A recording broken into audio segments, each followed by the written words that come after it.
नमस्कार, स्वागत है आपका। मेरा नाम है विपिन बेबाक। मेरे साथ मेरे सहयोगी सादाब रिजवी। धन्यवाद सर। पश्चिम बंगाल में अगले साल विधानसभा चुनाव होने हैं। उससे पहले तृणमूल कांग्रेस की मुखिया और मुख्यमंत्री ममता बनर्जी एक्टिव मोड में नजर आ रही हैं।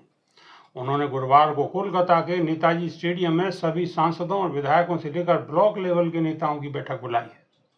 इस मीटिंग में उन्होंने दिल्ली और महाराष्ट्र में बीजेपी की जीत पर चुनाव आयोग की कार्यशैली पर आरोप लगाया है। ममता बनर्जी ने कहा है कि दिल्ली और महाराष्ट्र में बीजेपी ने हरियाणा और गुजरात के लोगों के फर्जी वोट बनवाकर चुनाव जीता था। उन्होंने कार्यकर्ताओं के सामने ऐलान किया है कि अगर जरूरत पड़ी तो हम वोटर लिस्ट से फर्जी वोटरों के नाम हटवाने की मांग के लिए चुनाव आयोग के कार्यालय के सामने धरना भी देंगे। इसी बैठक में ममता बनर्जी ने ज्ञानेश कुमार को मुख्य निर्वाचन आयुक्त नियुक्त करने पर आरोप लगाया कि भाजपा निर्वाचन आयोग को प्रभावित करने की कोशिश कर रही है। उन्होंने कहा कि जब तक निर्वाचन आयोग निष्पक्ष नहीं होगा तब तक स्वतंत्र एवं निष्पक्ष चुनाव नहीं हो सकते।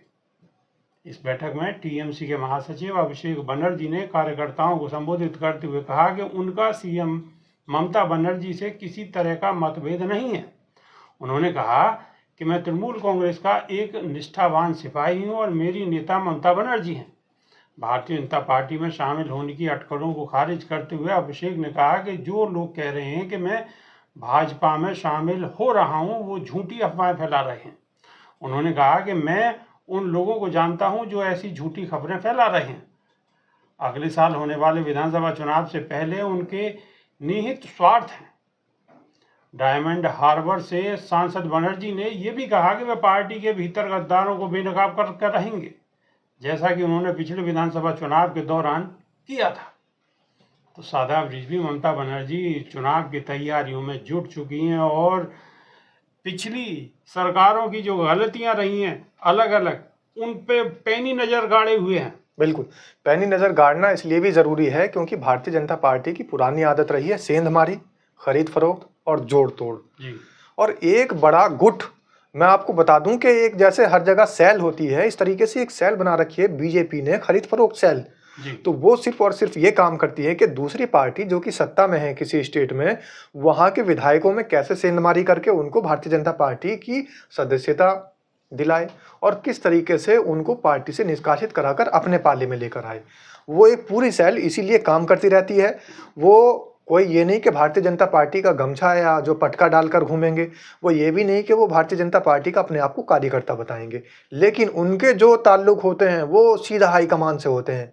क्योंकि ये बताया जाता है कि उस सेल का जो देख रेख करता है, उस सेल को जो चलाता है, उसका जो संचालन करता है, वो भारतीय जनता पार्टी के बड़े शीर्ष नेतृत्व वाले एक नेता हैं।